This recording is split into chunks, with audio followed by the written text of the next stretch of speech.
Hi guys, and welcome to your fourth and final lesson on past verb forms. Today we're going to look at remote forms, and I'll explain more about that as we go through. So don't get your dictionary out to look at the word remote. Just wait. We're going to be talking about some ideas that might be a little different to what you have learned before, okay? So just stay with me and let's see what happens. Okay, so we're going to go back to the past simple today, and we're going to start with the past simple for past time events. And if you have seen some of the other video lessons, you might remember this sentence. So Jackie ate the cake. So this is the cake. Looks very nice.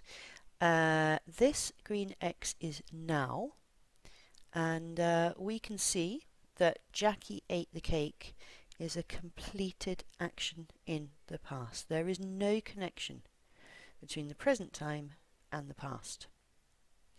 Now, the speaker of this sentence perceives the past time event as remote. So by using the past simple, Jackie ate the cake, the speaker is making a distance between the present and the past. So this raises a good question, which is basically, what does remote mean and what does it have to do with grammar? The Cambridge Online Dictionary tells us that remote means far away in distance or time, or not closely related. So these words that I've highlighted and read, these are important words to remember today. Let's look at a couple more examples. Alright, so the past simple for formal situations. So English can be an extremely polite language. And polite forms are quite important if you don't want to sound rude. Now, imagine you're going for dinner in a very smart and expensive restaurant. And when you arrive at the restaurant, the waiter asks you if you've booked a table. And you say, yes, we booked our table. And then they ask you this question. What name was it, please? Now, you are in the restaurant and you are speaking to this waiter. So now we have another question, which is, why does the waiter use a past verb, was, for a present situation? And the answer is that expressing past time events is only one job of the past simple. The past simple also expresses politeness in formal situations. So let's have a look at how that works. When we're close to other people, like these happy people here, we really want our language to reflect that and to show that we're close. And imagine these three people meeting, I don't know, they're quite young, maybe they met at university, and just ask yourself how you think they learnt each other's names. What question did they ask? Do you think they said, what name was it, please? Well, of course not. That's way too formal. They probably said something like, what's your name?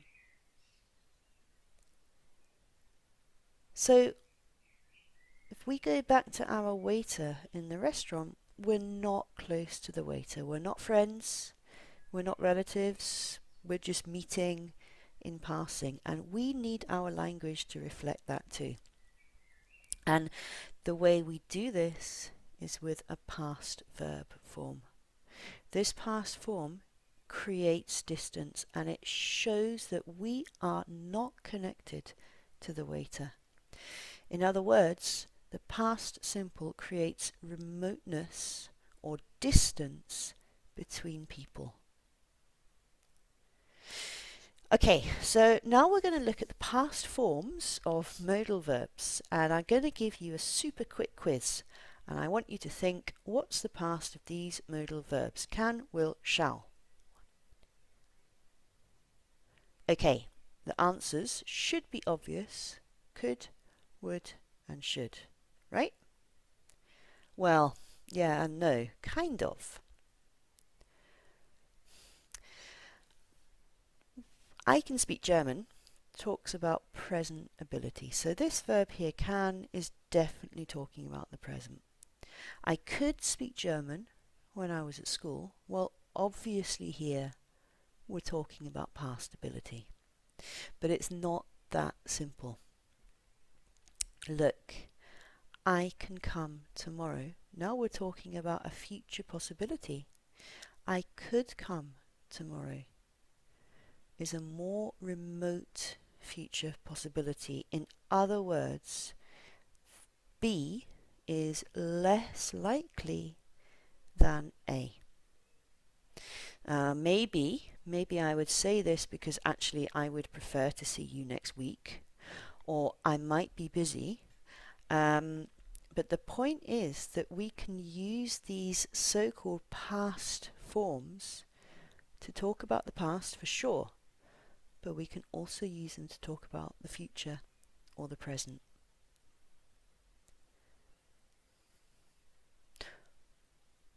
Okay, so let me give you a brief summary. Past forms can express past time, and this past time is perceived as remote and distant. And I'll be talking a bit about this. It says here on Sunday. It might not actually be on Sunday because my weekend is getting busier and busier since I wrote this.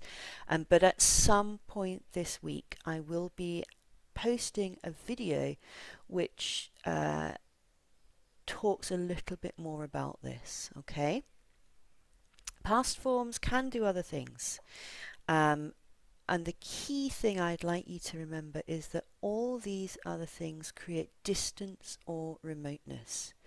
And because of this, it can help to think of these past forms as being remote forms. Remote forms then, as well as expressing past time, express politeness and formality, which we use when we're not close to people we're talking to.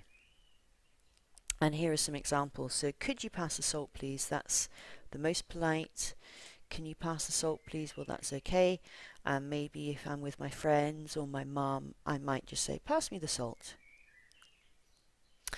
And finally then, remote forms can express things that are perceived as less likely or less possible. And even though we're using a past form, we may actually be talking about the future. Okay? And here's a couple of examples again.